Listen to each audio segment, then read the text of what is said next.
Hello, good morning. So today it's January 2, 2025 and syempre back to office na naman ang mga alipin ng salapi. And today is nag-chat ako and nag-text pero walang shuttle today. Hindi pa siya tunay na wala talagang shuttle pero ina-assume ko na walang shuttle gawa ng hindi sila nag-reply sa akin. Siguro nakalib pa sila kasi syempre para ma-extend yung bakasyon ay may lamok kita. Pero since wala nang mag-shuttle, ang problem kasi gaya nung nasa video ko nung una, kita nyo naman yung travel ko doon, gumagastos ako lagi ng 400 papunta pa lang. So napagdesisyonan ko na magmotor na lang ako para mas mura, and deadma kung malita ko at least makarating pa rin ako. Kasi ang habol ko lang is mabayaran ako. Gawa nang nagre-render ako. So gusto ko lang na kahit pa paano hindi masyadong malaki yung kalta sa aking back pay. So today it's 6:09 na, no? Ayan, 6:09. Hindi ko alam kung kita. Okay. Sige, ayaw niya. 6:09 na. And grabe, hirap na hirap akong bumangon kanina. Gawa ng puyat ang aking katawang laman.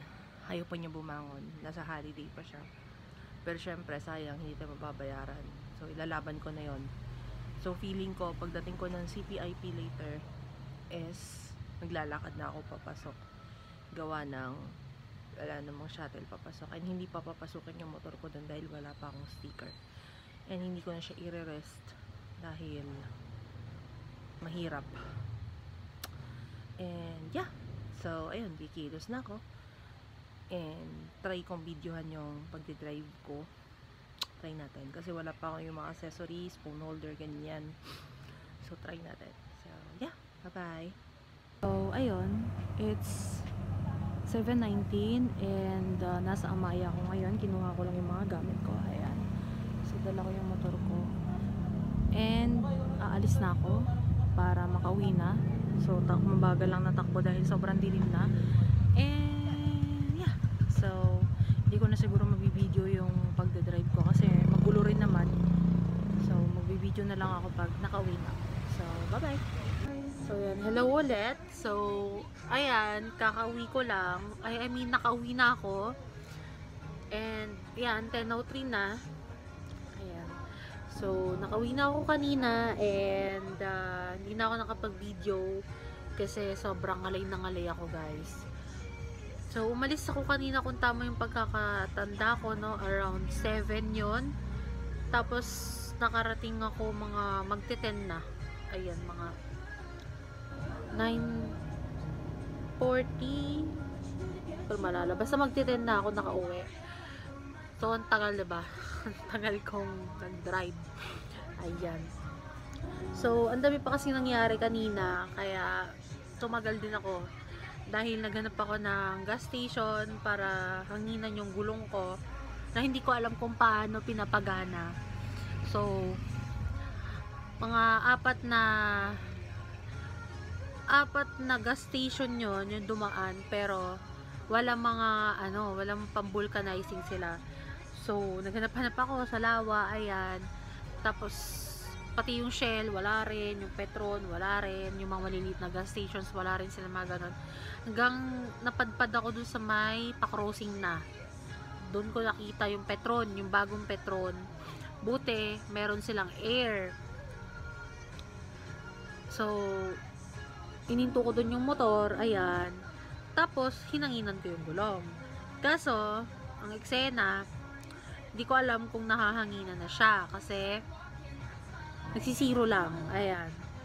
Nilaban ko na siya kasi piling ko naman matigas na yung gulong. Hindi ko alam talaga kung nahanginan. Basta yun. Tapos nung nagpagas na ako, nahagard ang lola mo gawa ng nasa likod ko yung gulong, nakatali. Hindi ko maangat yung upuan ngayon. So, ayun, saka ko lang na-realize na nakatali nga pala yung gulong sa likod ko. Nandun na ako sa mismong gas. Nakapila na ako, ganyan. So, tinanggal ko pa. tumabi muna ako kasi madaming naggas, biglang dumami yung nagagas. Nung pagdating ko, ako lang naman yung customer. Tapos nung nagbabaklas na ako ng gulong, saka dumami, 'di ba? Parang nananadya. Charot. Tapos yun na nga, tinabi ko muna yung motor. Ayan. Tapos yun, tinanggal ko, tinagtag ko, grabe yung tali ko pala, ang lala. Tagalit, ayaw matanggal talaga yung gulong. Disclaimer, yung gulong, yung yung pinick up ko na gulong doon sa stop house. Kasi, nagpalit ng gulong yung kasama ko. Tapos, makapal pa naman yung gulong niya. Saktong yung gulong ko kasi, nabutas na siya. Tapos, syempre, isang taon na rin naman. Kaya sabi ko, sayang, binili ko na lang din yung gulong na yun sa kanya. Kapal pa naman. So, pwede pang pagtiyagaan, diba? Hanggang magkaroon ng pera, makabili ng bagong gulong. Ayan. Kasi, kinakabahan ako lagi dun sa gulong namin. Gawa nga ng butas na siya. Baka, tumirik kami, diba? Bigla sa gitna ng daan. Masaktuan kami, timingin kami. Alam mo na, it's better to be a Girl Scout lagi, 'di ba? Na lagi kang handa. Ayan. So ayun. Hinanginan ko yung gulong. Nagas ako, tinanggal ko yung gulong, nagas ko na, ayan. Tapos tinali ko ulit yung gulong, syempre. Alam namang nakalaylay yung gulong na yun, 'di ba? So ayun. Ano ba? Yun na, nung pagdating ko na ng Kabuyaw, ayun na, nagulat ako, biglang tumatraffic ng ang mga kineme mo. Nananadya, ang dami nilang pahagard-hagard sila doon, ang daming keme sa gitna. Ang luwag-luwag na ng daan, nagtatraffic pa sila. Aywan talaga. So, syempre, gabi na, madami ng truck, ayan. Nakikipagitgitan din yung mga truck, ganyan. So, ako naman, syempre, motor tayo, guys. Alam namang gubit kita ko doon, diba? Hindi. Syempre, hindi ako, safe driving tayo always. So, pinauna ko silang lahat. Naya ko silang mag-away-away doon. Ayan. Basta ako, gusto ko umuwi. Ayokong mategi pa doon, no? Ayan. So, yun. Nung paglabas ko naman ng Mamatid, ganyan, okay naman na. Pero ang problema ko na lang is yung daan. Ayan. Kasi yung mini driving light hindi gumagana. So yung tanging ilaw ko lang is yung headlight niya. Ayan. Yung headlight ng mga gear, diba? Medyo malabo. Alam niyo na yan. Issue yan ni gear. So ayun. May stigmatism din ako. So, hindi pa naman siya malalang stigmatism. Pero may stigmatism ako. Ayan. So, nag-i-sparks fly lang naman yung mga ilaw nyo dyan.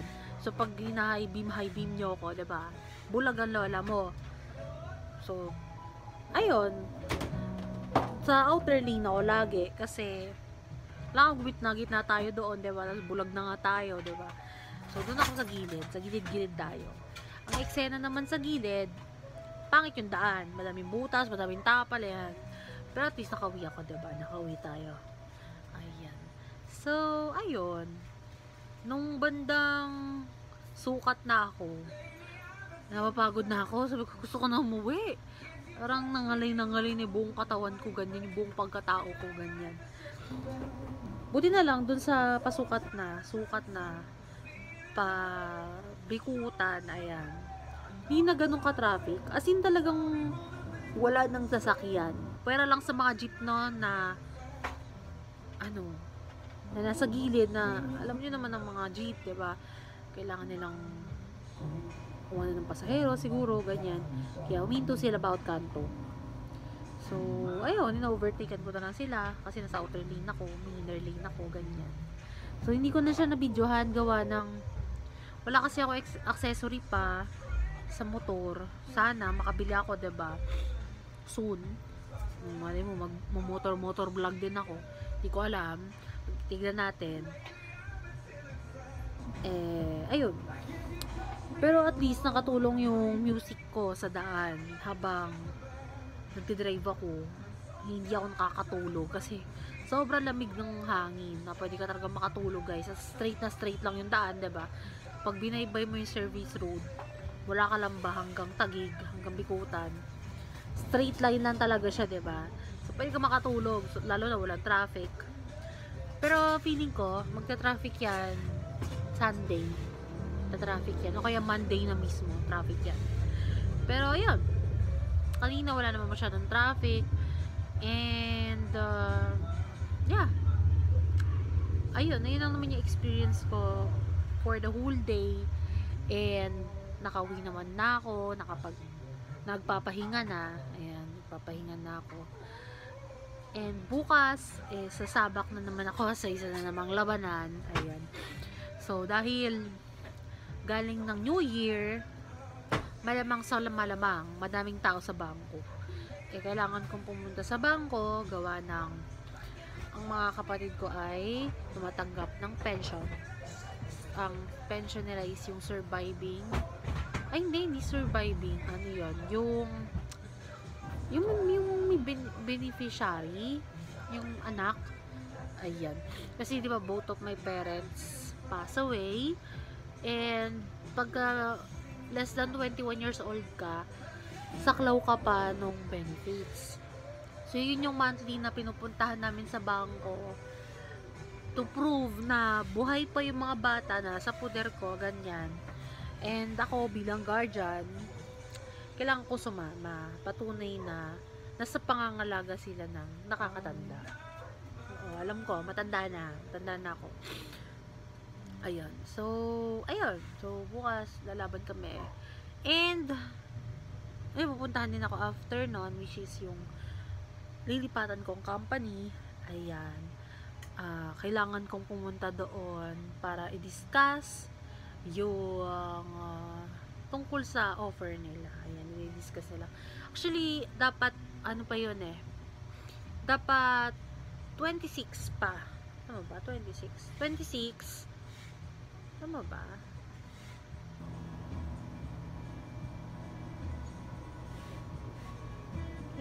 ba? I guess 26 or 19. Ay, 18. 16 nata. Basta, dapat last December pa siya. Kaso, hindi natuloy dahil something came up. And, alam mo na, December, holiday season, madaming bakasyon, nagbabakasyon na. So, hindi na siya natuloy. Na-postpone siya and, yeah, natuloy na rin siya tomorrow. Which is January 3. And, yeah, kailangan ko na rin kasi kasuhin yung mga requirements, medical, NBI, para sa lilipatan kong company. Dahil, hopefully, makapag-start na rin ako agad. Although, ideally, masaya sanang magpahinga pa muna, diba? Pero, alipin tayo ng salapi, guys. Kailangan natin ng pera, pansahod. Kailangan ko ng pambayad ng bills. And may sinusuport ako, guys. Bukod sa sarili ko, ayan, na sobrang gastos. Meron din ako mga kapatid na kailangan i-support. And may mga bills ako na kailangan bayaran. Ayan. So, kailangan ko agad mag-start. Ayan, sa lilipatan kong company. Ang lilipatan ko pala is, ang kaibahan niya sa company ko ngayon is, sa dati ko kasing company, yung company ko ngayon, current company ko, nagdo-drawing ako doon, diba? So, dun sa bago kong company, is sales ako doon. Ayan, magbibenta naman ako. So, magandang experience din siya, guys. Siguro, expand yung aking pagiging madaldal. Sana magamit ko tong pagiging madaldal ko para makabenta, no? Kung gusto nyo, bumili din kayo. Charot. Kung namang hindi saklaw ng mga kinemen nyo yung binibenta ko doon. So, yeah. Ang dami ko na pinagsasabi. 12 minutes na to. Ayan. So, siguro gagawa na lang ako ng another video na kung ano-anong mga sasabihin ko na lang. Ayun. Hindi ko alam. Magkikwento ako. Mahilig ako magkwento eh. Mabingi kayo. Ayun. So, yan. See you sa mga another video. Mahay yung aking pimples dyan. Ayan. Laki-laki.